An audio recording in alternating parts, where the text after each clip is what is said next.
नाही, खरं म्हणजे 2 दिवस झाला चित्रपट रिलीज झालाय आणि एवढा चांगला प्रतिसाद महाराष्ट्रातून देशभरातून या चित्रपटाला मिळतोय. मी जनतेचं खरंच अत्यंत आभारी आहे आणि त्याचेच आभार मानण्यासाठी आज मी या मंदिरात आलो आणि गणपतीचं गणरायाचे आशीर्वाद घेणं म्हणजे माझ्यासाठी सौभाग्यच आहे. पुण्याला मी आल्यानंतर इथे यायचा मी नक्कीच प्रयत्न करतो की एवढी पावन मंदिर आहे दगडूशेठ आणि इथल्या गणरायाचा आशीर्वाद मिळाला की आयुष्यात सगळंच चांगलं आणि सुखमय होतं याचा अनुभव मला आहे. आणि माझे वडीलही इथे यायचे दरवर्षी, तर तीच प्रथा आता कायम देशमुख परिवाराकडून पुढे राहावी असा प्रयत्न माझ्याकडून चालत राहील.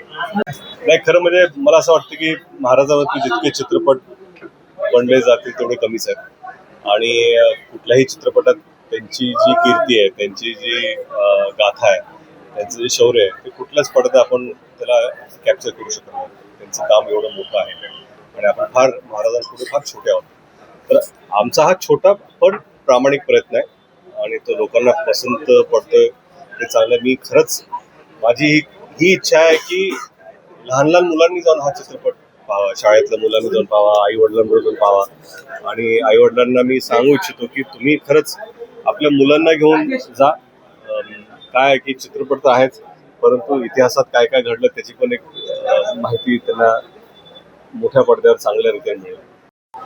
तेव्हा महाराजांची शिक्षा जी आहे चौरंग करण्याची त्याची आठवण होती आणि मला वाटतं की आपल्या राज्यामध्ये किंवा देशामध्ये किंवा जगभरात अशा गोष्टी घडतात ते खरंच एवढा राग येतो अशा गोष्टींचा की आपल्या हातात आपण काहीच करू शकत नाही.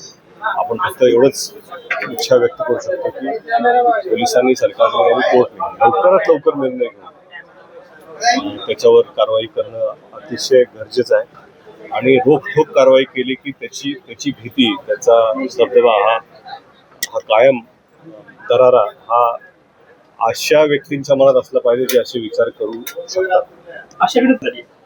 नाही, कायदे मला वाटतं की काय आहे की अशा गोष्टी घडतात तेव्हा आपल्याला धक्का बसतोच, आपल्याला वाईट वाटतं. क्रोध, आक्रोश, जन आक्रोश हे होणं साहजिकच आहे. परंतु मला वाटतं की सरकार पण आता एक पुढे येऊन काहीतरी योग्य निर्णय लवकरात लवकर काय अरेस्ट करणं, त्यानंतर कोर्टला नंतर ते डिले होणं, फास्ट ट्रॅक निर्णय जर असतील तर मला वाटतं कुठेतरी याचा दबदबा, याची भीती नक्कीच मनात राहील. चौरंग केलं पाहिजे काय प्रश्न मला कळणार नाही. ते अनुभूती होतेच त्या काळात निर्णय कसे घेतले जातात, पण तो काळ आणि हा काळ वेगळा आहे हे पण आपण समजून घ्यायला पाहिजे. आपल्याकडचे नियम वेगळे आहेत, आपलं कॉन्स्टिट्यूशन आहे, आपलं एक लिगल बॅकग्राऊंड आहे. आपल्या नियमातच राहून जे काय करायचं ते करावं लागतं.